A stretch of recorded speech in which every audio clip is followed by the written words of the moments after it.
नमस्कार, प्रभा साक्षी पॉडकास्ट में आप सभी का स्वागत है। आज के इस पॉडकास्ट में बात करेंगे कि 13 दिसंबर 2001 की वो सुबह जब आतंक का काला साया देश के लोकतंत्र की दहलीज तक पहुंच गया था। तो आइए सुनते हैं आज के इस पॉडकास्ट को। लेकिन उससे पहले अगर आपने हमारे चैनल को सब्सक्राइब नहीं किया है तो जरूर कर ले, ताकि आप रोज ऐसे ही इंटरेस्टिंग और जानकारीपूर्ण पॉडकास्ट सुन सकें। कृतज्ञ राष्ट्र ने आज संसद हमले के शहीदों को श्रद्धांजलि अर्पित की और आतंकवाद को कतई बर्दाश्त नहीं करने की नीति पर चलते रहने का प्रण भी लिया।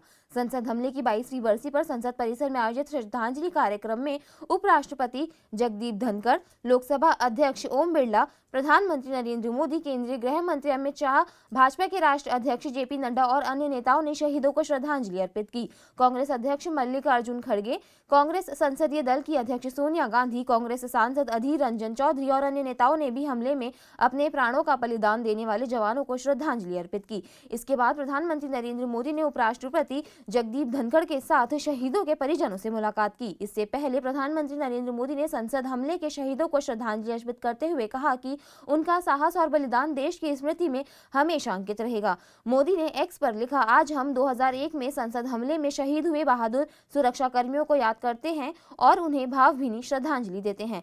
खतरे का सामना करते हुए उनका साहस और बलिदान हमेशा हमारे देश की स्मृति में अंकित रहेगा। प्रधानमंत्री ने संसद हमले की वर्षगांठ पर संसद भवन में आयोजित श्रद्धांजलि सभा में हिस्सा लेने के बाद इस कार्यक्रम से जुड़ी तस्वीरें भी साझा की। उधर राष्ट्रपति द्रौपदी मुर्मू ने कहा कि 2001 में संसद पर हुए आतंकवादी हमले में अपनी जान गंवाने वाले वीर सुरक्षा कर्मियों को राष्ट्र हमेशा ऋणी रहेगा। मुर्मू ने सोशल मीडिया मंच एक्स पर लिखा, बहादुर सुरक्षा कर्मियों ने 22 साल पहले आज ही के दिन देश के शीर्ष राजनीतिक नेतृत्व को खत्म करने और हमारे लोकतंत्र के मंदिर को नुकसान पहुंचाने के आतंकवादियों की नापाक साजिश को नाकाम कर दिया था। इन बहादुर जवानों ने मातृभूमि के लिए अपने प्राण न्यौछावर करने वाले 9 लोग भी शामिल थे। उन्होंने कहा कि राष्ट्र सदैव उनका ऋणी रहेगा।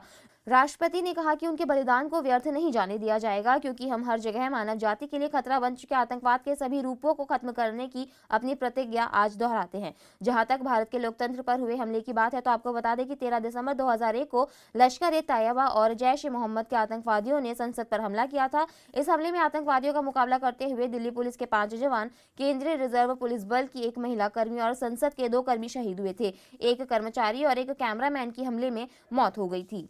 देखा जाए तो भारत ने सीमा पार से आतंकवाद का एक बुरा दौर झेला है। ये वो दौर था जब सीमा पार से आतंकी बेधड़क घुसकर भारत में आतंकी वारदातों को अंजाम दे दिया करते थे, लेकिन समय ने करवट बदली और आज भारत हमलावरों को उनके घर में ही घुसकर मारता है। लेकिन अतीत की कुछ यादें ऐसी हैं जिनके जख्म सदा हरे रहेंगे। हम आपको याद दिला दें कि 13 दिसंबर 2001 की सुबह आतंक का काला साया देश के लोकतंत्र की दहलीज तक आ पहुंचा था।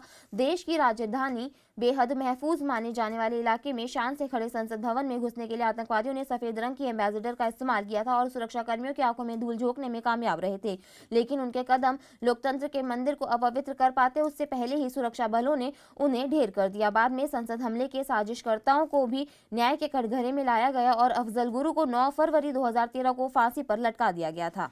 हम आपको याद दिला दें कि उस दिन संसद का शीतकालीन सत्र चल रहा था जब आतंकी घुसे और उस समय दोनों सदनों की कार्यवाही 40 मिनट के लिए स्थगित चल रही थी। कार्यवाही स्थगित होने के चलते तत्कालीन प्रधानमंत्री अटल बिहारी वाजपेयी और विपक्ष की तत्कालीन नेता सोनिया गांधी अपने अपने सरकारी निवास पर चले गए थे। उस समय तत्कालीन गृह मंत्री लालकृष्ण आडवाणी अपने कई साथी मंत्रियों और लगभग 200 सांसदों के साथ लोकसभा में ही मौजूद थे। अचानक से एक सफेद एम्बेसडर कार संसद परिसर में घुसी और तेजी से आगे बढ़ने लगी। सुरक्षा कर्मी उसे रोकने के लिए दौड़े। अचानक ही में बैठे 5 फिदायीन बाहर निकलते हैं और अंधाधुंध गोलियां बरसानी शुरू कर देते हैं। 5 आतंकवादी AK-47 से लैस थे और 5 की पीठ और कंधे पर बैग थे। गोलियों की आवाज से दहशत फैल चुकी थी। संसद भवन के अंदर चारों तरफ अफरा तफरी का माहौल था, जिससे जिधर कोना दिखाई दे रहा था वो उधर की ओर भाग रहा था। लालकृष्ण आडवाणी और रक्षा मंत्री जॉर्ज फर्नांडिस समेत तमाम वरिष्ठ मंत्रियों को फौरन सुरक्षित जगहों पर ले जाया गया। इसके बाद सुरक्षा कर्मियों ने सदन के अंदर जाने वाले तमाम रास्ते बंद कर दिए और अपनी अपनी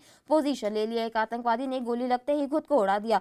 बाकी आतंकी बीच बीच में सुरक्षा कर्मियों पर हथगोले भी फेंक रहे थे। सारे आतंकवादी चारों तरफ से घिर चुके थे और आखिरकार कुछ देर बाद एक एक कर सभी को ढेर कर दिया गया।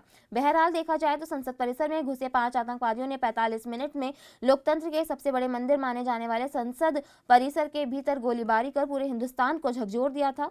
संसद हमले के बाद से संसद की सुरक्षा को अभेद्य तो बना दिया गया है, लेकिन 13 दिसंबर 2001 का दिन एक जख्म की तरह है जो आज तक नहीं भरा है। आज के लिए इतना ही। अगले पॉडकास्ट में किसी और मुद्दे पर देंगे आपको विस्तृत जानकारी। तब तक के लिए जुड़े रहे प्रभा साक्षी के साथ।